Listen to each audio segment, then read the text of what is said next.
Hello everyone, my name is Abhishek Jadhav and today I am going to explain the application of hypothesis testing in a data science.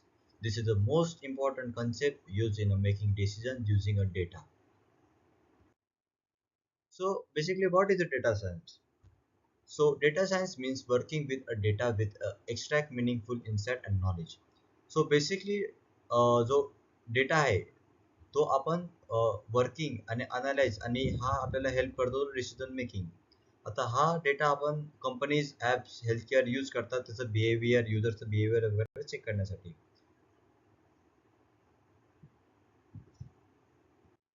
What is the statistics and its importance? Data science, statistics is a very important science. It is a helps us to understanding a large data easily. We use statistics to find a patterns and make a correct decisions. So what is a hypothesis testing? In this slide, we are going to understand the method of testing in idea, use data, help in a decision making. Hypothesis is a method used to check whether an idea is a true or false.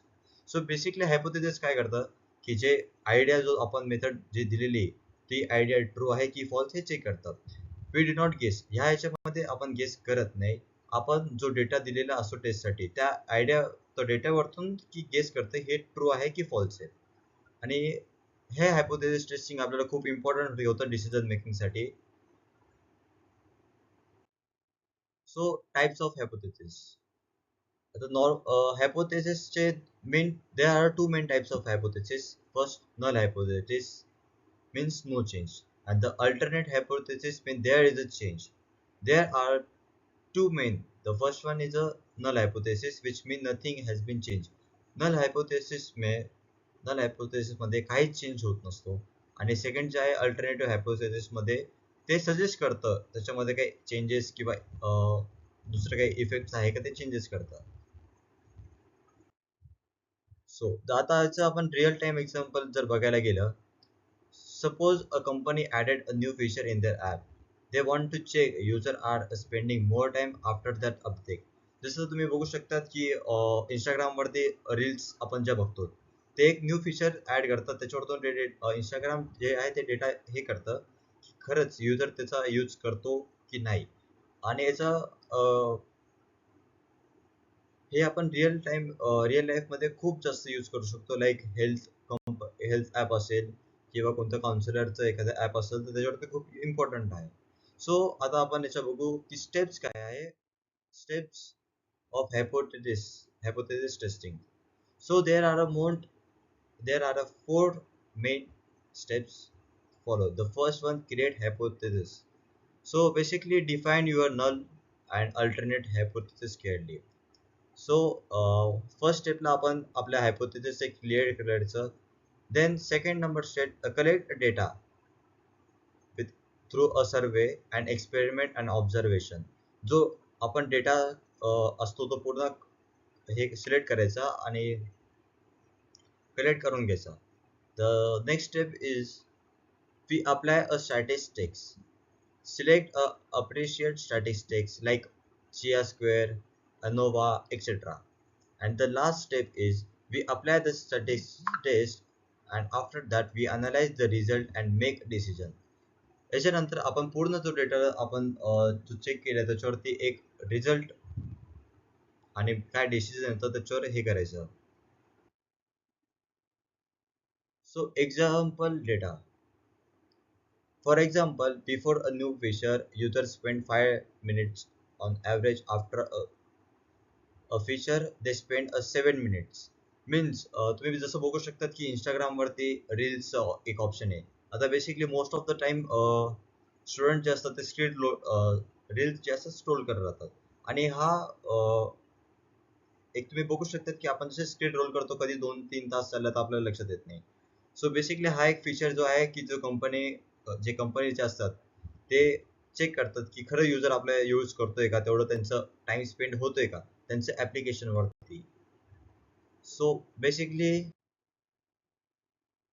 And then result and so basically आता result मध्ये काय तो significant मध्ये accept H1. If the increasing significant, we reject the null hypothesis. This means the feature is a very successful. If not accept the null hypothesis means there is a no improvement.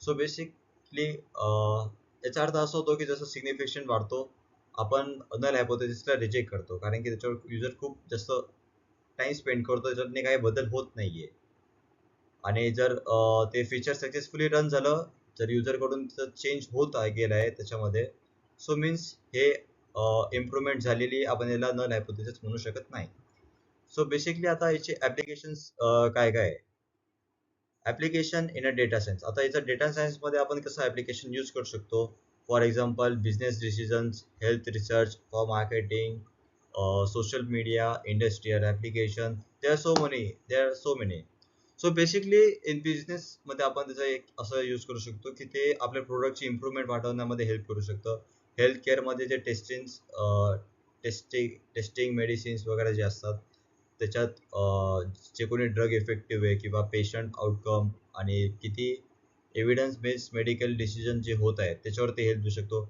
Market analyse मध्ये ज्या companies वगैरे राहतात त्यांचे product आणि advertisement जे आहे ती sale होते का नाही आणि कस्टमरचं एंगेजमेंट कसं आहे त्याच्यामध्ये इम्प्रुव्हमेंट आहे का नाही अशा खूप साऱ्या रिअल लाईफ ऍप्लिकेशन जे आहेत त्या आहेत आणि मार्केटमध्ये जर जसं आपण बघितलं की ते स्ट्रॅटर्जी यूज करतात for better advertisement improvement for example असे बेसिकली आता ऍडव्हान्टेजेस काय आता आपण जसं बघितलं की नल हायपोथेसिस आता हायपोथेसिसचे आपण दोन टाईप बघितले नल हायपोथेसिस आणि अल्टरनेट हायपोथेसिस सो आता याचे बेनिफिट्स काय आहे testing in a data science मध्ये so the first benefit is that gives accurate result हा आपल्याला एकदम ॲक्युरेट रिझल्ट देतो as compare to other and then the second it reduces the guessings and helps to take a better decision